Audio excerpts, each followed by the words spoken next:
उचित या अनुचित के रूप में निर्धारण किया जाता है। ठीक है, और ये निर्धारक यही कानून, समाज, परिणाम, कर्ता की भावना, परिस्थिति या संदर्भ, कर्म की विषय वस्तु, आंतरिक में देखा आपने कि अंतरात्मा। ठीक है, तो इसमें हम यहाँ पे राज्य को भी रख सकते हैं, राज्य को भी। ठीक है, राज्य, यहाँ पे राज्य को भी रख सकते हैं। तो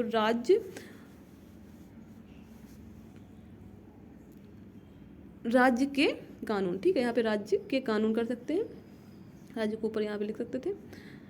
तो जो राज्य के कानून है वो नैतिकता के निर्धारण है। कैसे निर्धारक है कानून? देखिए, अब इसमें जो कानून है वो कैसे नैतिकता का निर्धारक है, यह देखते हैं। तो राज्य द्वारा कुछ कानून बनाए गए हैं कि समाज में सारे मतलब लोग अच्छे नैतिक आचरण करें, अच्छा व्यवहार करें। इसके लिए मतलब कुछ बुरा काम करते हैं तो उसके लिए दंड का प्रावधान है, और कुछ नियम बना दिए गए हैं, कुछ कानून बना दिए गए हैं कि ये करना है, ये करना है, ऐसे करना है, ताकि सारी व्यवस्था, राज्य की व्यवस्था सही रूप से चल सके। इसके लिए कानून बनाए गए हैं। तो उनका कोई अगर उल्लंघन करता है तो उसके लिए दंड का प्रावधान है, उसको सजा भी मिलती है। ठीक है, अगर कोई अच्छा काम करता है तो फिर उसको राज्य द्वारा पुरस्कृत भी किया जाता है ना। तो इसी टाइप से अगर कोई अच्छा काम किया तो उसको पुरस्कार दिया, अगर कोई बुरा काम किया तो उसको, यानी कि अच्छा काम करके पुरस्कार दिया तो उसको उत्साहित किया कि ये और अच्छा काम करे। ठीक है, और अगर उसके लिए दंड दिया तो उसको हतोत्साहित किया कि ये बुरा काम ना करे, इसीलिए उसको दंड का प्रावधान है। ठीक है, तो इसकी आलोचना भी होती है ना, क्योंकि राज्य के जो कानून हैं ये कभी कभी पुराने हो जाते हैं, अप्रासंगिक हो जाते हैं, यानी कि समय और परिस्थितियों के अनुसार लागू नहीं होते हैं, तो उसमें भी बदलाव भी होते हैं। जैसे हमारे संविधान में ही ये वो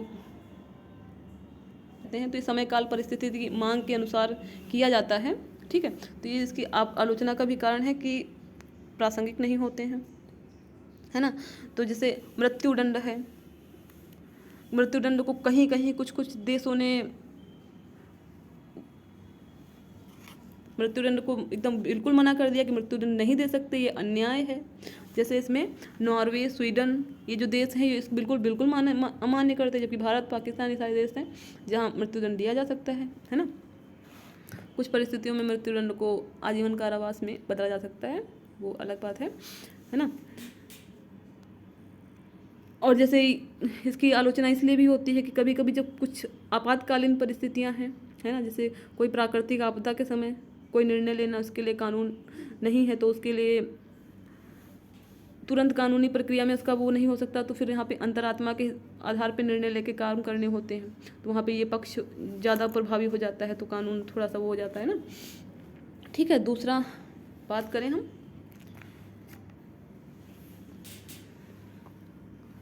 तो यहाँ पे कानून और नैतिकता में ऐसा ये कंट्रास्ट चलता रहता है, क्योंकि जब कभी कानून, जहाँ पे कभी कभी जो प्रशासक होते हैं उनको जैसे कहीं बाढ़ आपदा वगैरह आ गई तो वहाँ पे उनको फिर तुरंत निर्णय लेना होता है, तो वहाँ पे उसका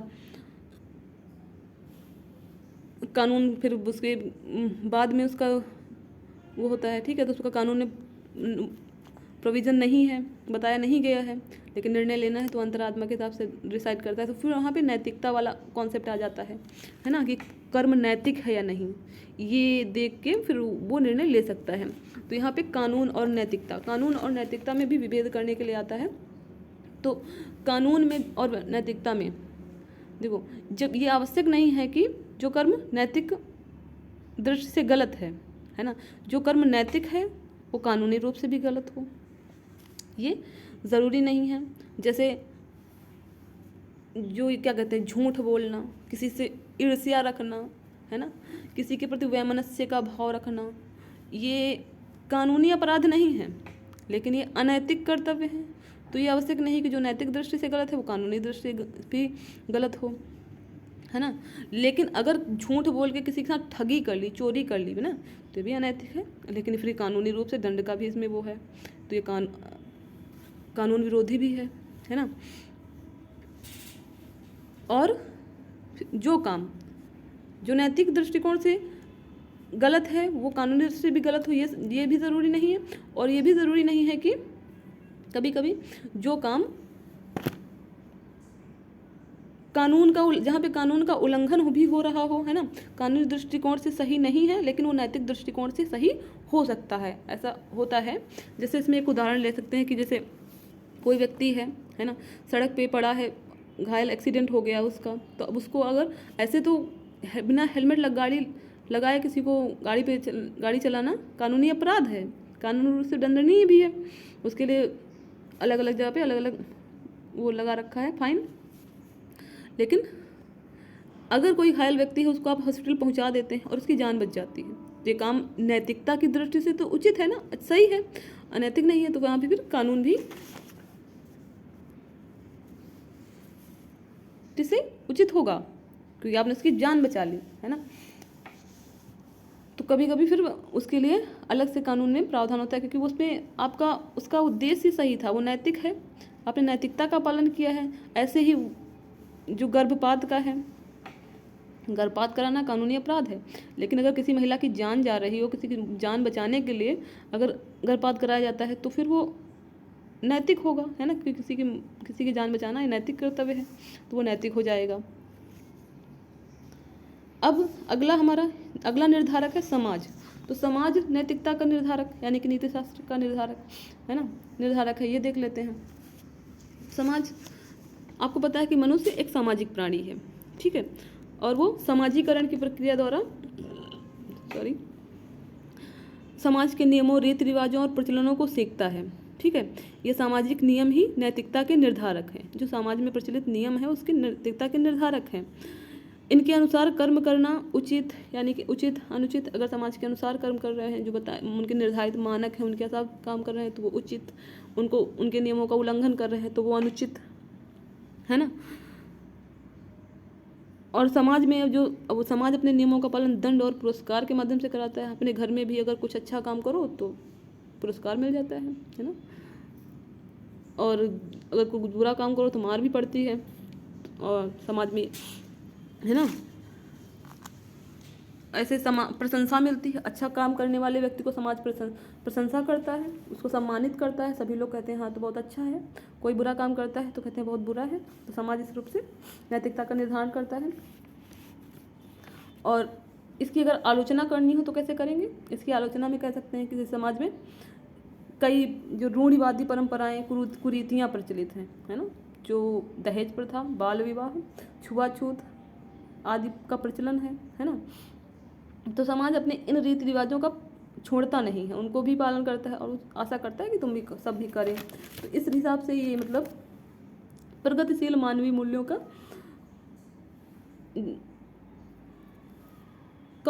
विरोधी हो जाएगा, है ना।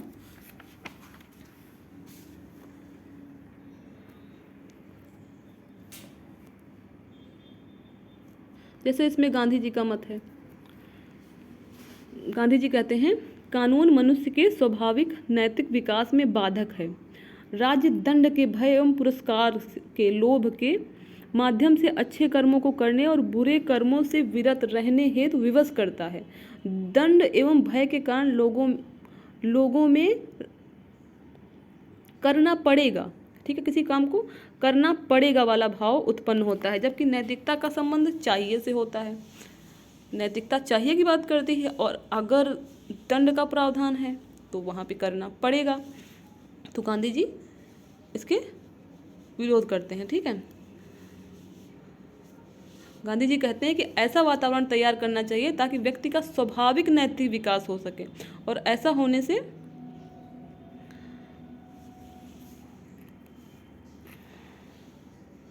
व्यक्ति का स्वाभाविक नैतिक विकास हो, और ऐसा करने के उपरांत राज्य का क्षय कर देना चाहिए। यानी कि गांधी जी राज्य को एक आवश्यक बुराई मानते हैं, अनावश्यक बुराई, आवश्यक नहीं, अनावश्यक बुराई, जो अनावश्यक है और बुराई भी है राज्य, तो कहते हैं उसको नष्ट कर देना चाहिए। व्यक्ति को खुद से नैतिक होना चाहिए, उसके अंदर होना चाहिए। लेकिन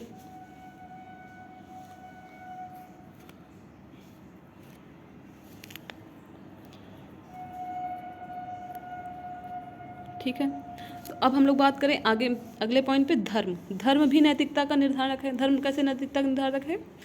अधिकांश धार्मिक व्यक्ति यह मानते हैं कि धर्म ग्रंथ, धर्माचार्य कौन से? हिंदुओं में पंडित, ईसाइयों में पादरी, मुस्लिमों में मौलवी, है ना, यही नैतिकता के निर्धारक हैं।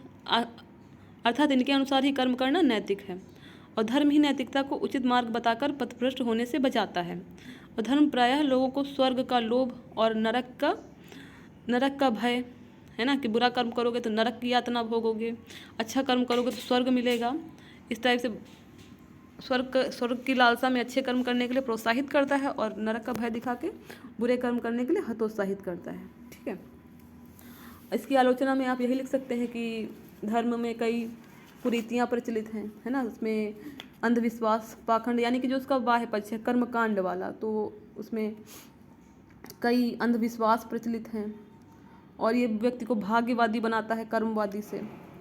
और इसमें कार्ल मार्क्स को कोट कर सकते हैं। कार्ल मार्क्स ने कहा है धर्म एक अफीम के समान है ना, धर्म एक अफीम के समान है। जब अफीम नशे में आदमी को सब अच्छा लगता है, तो धर्म कैसे, व्यक्ति जब धार्मिक हो जाता है तो उसको सब कुछ उचित ही लगता है, अच्छा ही लगता है, उस झूमने लगता है।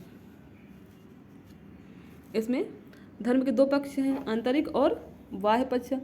आंतरिक जो उसका बुनियादी पक्ष है, ये सारे धर्मों में सेम है। बुनियादी पक्ष जो उसका आधारभूत ढांचा है वो सेम है, यानी कि उसकी मान्यताएं, उसकी विश्वास, उसकी आस्था, ये चीज़ें समान है। लेकिन बाह्य पक्ष यानी कि उसका ढांचागत, जिसमें मंदिर, मस्जिद और उनके कर्मकांड सब आ जाते हैं, ये उसके बाह्य पक्ष तत्व हैं। तो ये अलग अलग है सब में। सभी धर्म हमें दया, प्रेम, सत्य, न्याय यही मूल्य सिखाते हैं, तो इसका आंतरिक में आ जाएगा। ठीक, अब इसमें आंतरिक वाले पक्ष में आ जाते हैं इधर आके अंतरात्मा। अंतरात्मा नैतिकता का निर्धारक है। अंतरात्मा क्या है? हमारी आत्मिक चेतना, हमारी कहते हैं ना, हमारी अंतरात्मा इसकी गवाही नहीं देती कि हम कुछ बुरा करें, तो वो ही हमारी जो अंदर हमारे है, जो उसको अंतरात्मा कहते हैं। ठीक है, अनेक नैतिक विचारक यह मानते हैं कि मनुष्य के भीतर अंतरात्मा के रूप में एक नैतिक शक्ति होती है, जो किसी कर्म के उचित या अनुचित होने का साक्षात ज्ञान प्रदान करती है। अंतरात्मा हमें साक्षात रूप से यह बताती है कि सत्य बोलना उचित है और इसके विपरीत कर्म अनुचित है। इसके लिए किसी तर्क या प्रमाण की आवश्यकता नहीं होती, यानी कि अंतरात्मा ने कह दिया तो उचित, और नहीं कहा मतलब उसको गलत कहा तो अनुचित। ठीक है, अब इसकी आलोचना में क्या लिखेंगे? अगर आप इसकी आलोचना लिख देंगे, अंतरात्मा क्या है? आत्मनिष्ठ है। इसमें सब्जेक्टिविटी आ जाती है, ऑब्जेक्टिविटी की कमी हो जाती है, यानी कि वस्तुनिष्ठता खत्म हो जाती है, क्योंकि हर व्यक्ति की अंतरात्मा उसकी है। तो इसके आधार पर सार्वभौम एवं वस्तुनिष्ठ नैतिक सिद्धांतों की स्थापना नहीं की जा सकती अंतरात्मा के आधार पर। ठीक है, कुछ निर्णय इसके आधार पर लिए जाते हैं, लेकिन अभी आलोचना में ये पॉइंट लिखेंगे। नैतिकता मार्गदर्शन के स्रोत के रूप में हमें कब अंतरात्मा के अनुसार कार्य करना चाहिए या नहीं करना चाहिए, इसके लिए अलग अलग मतलब ये है कि विवेकाधीन शक्तियाँ प्राप्त होती हैं प्रशासकों को, तो उसमें वो अपने विवेक का इस्तेमाल कर सकते हैं। और कभी कभी विशेष स्थितियों में जब उनको अपनी अंतरात्मा से निर्णय लेना पड़ता है ना, जब द्वंद्व की स्थिति होती है, कोई निश्चित ही नहीं हो पा रहा है, तब द्वंद्व में ये हो जाता है कि उसको अपनी अंतरात्मा की सुननी चाहिए। अब अगला देखते हैं, कर्म का परिणाम इसका नैतिकता का निर्धारक कैसे है? कर्म का परिणाम नैतिकता का निर्धारक है।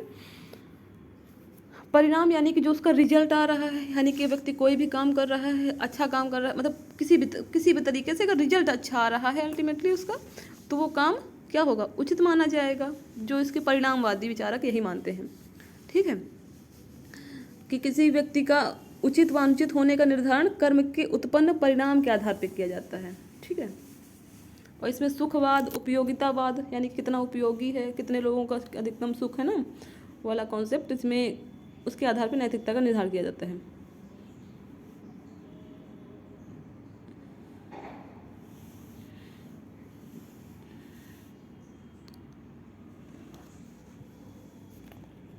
ठीक है, परिणामवाद की आलोचना,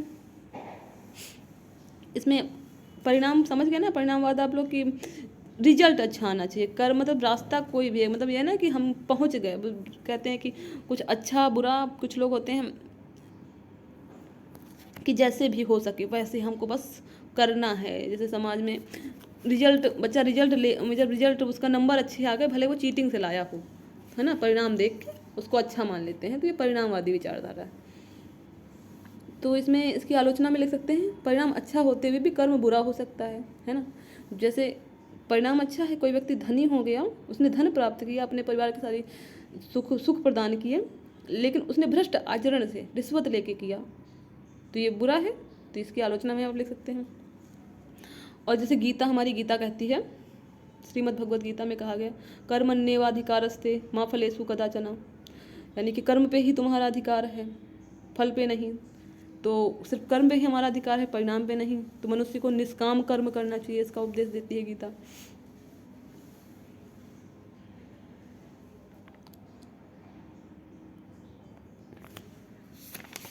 और अगला है कर्ता की भावना उद्देश्य।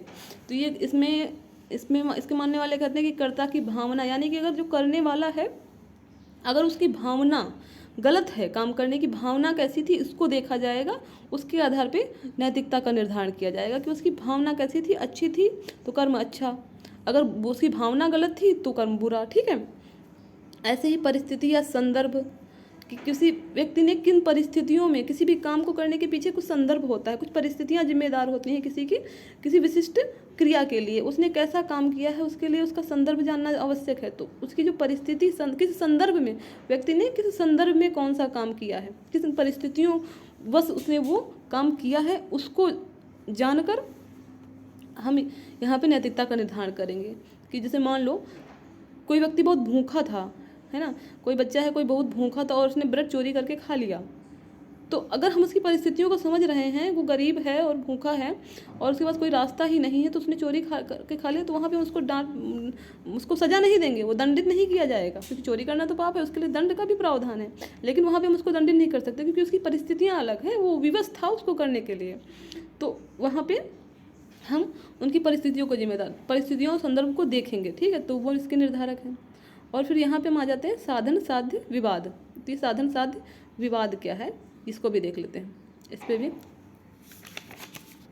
साधन साध्य विवाद, इसमें गांधी जी ने कहा है कि साधन और साध्य में अवियोज्य संबंध है, यानी कि अन्योन्याश्रित संबंध है, इसको एक दूसरे से अलग नहीं किया जा सकता, है ना। यानी कि अगर साधन,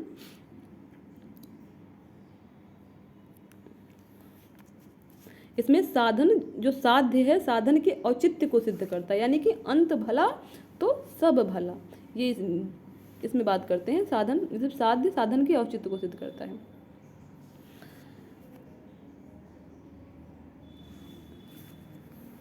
इस मत के समर्थकों के अनुसार साध्य ही साधन के औचित्य को सिद्ध करता है। यहाँ उन कर्मों को भी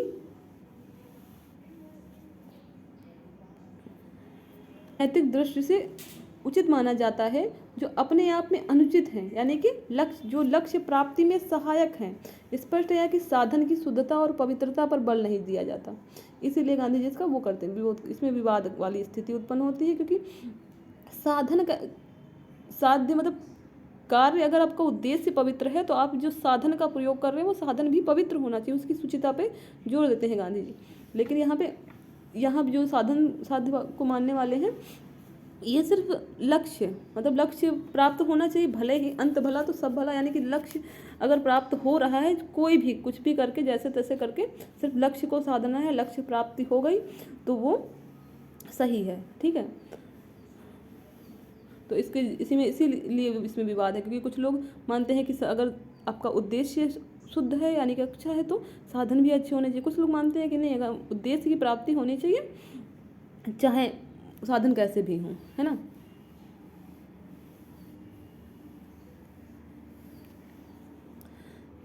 जैसे गांधी जी साधन साध्य दोनों की शुचिता पे जोर देते थे, ऐसे ही एक उदाहरण हम इनका कार्ल मार्क्स का ले सकते हैं। इनकी पुस्तक है दास कैपिटल।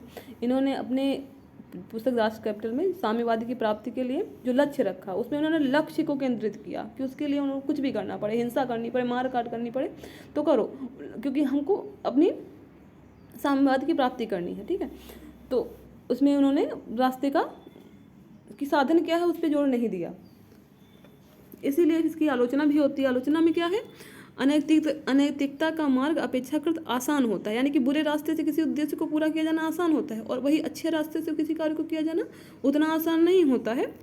मुश्किल होता है, ठीक है। जबकि नैतिकता का मार्ग कठिनाइयों से युक्त होता है। जो व्यक्ति अपने लक्ष्य की प्राप्ति हेतु तो अनैतिक कार्य करता है वह धीरे धीरे उससे अभ्यस्त हो जाता है। अनैतिक कार्य उसके चरित्र का अंग बन जाता है। ऐसी स्थिति उस व्यक्ति के साथ साथ समाज और राष्ट्र के लिए भी दीर्घकालिक समस्या उत्पन्न करती है। इसीलिए इसकी आलोचना होती है कि अगर किसी व्यक्ति ने अनैतिक मार्ग से कुछ भी प्राप्त किया है, ठीक है, तो वो फिर उसके चरित्र का अंग बन जाएगा। वो फिर उसका चरित्र भी वैसे ही हो जाएगा और वैसे ही वो समाज पे प्रभाव डालेगा। तो वैसे ही फिर ये एक देश के लिए, एक राष्ट्र के लिए दीर्घ काल में, है ना, पहले तो परिणाम अच्छे आ रहे हैं तो कोई बात नहीं, लेकिन ये दीर्घ काल में जाके एक समस्या बन जाएगा।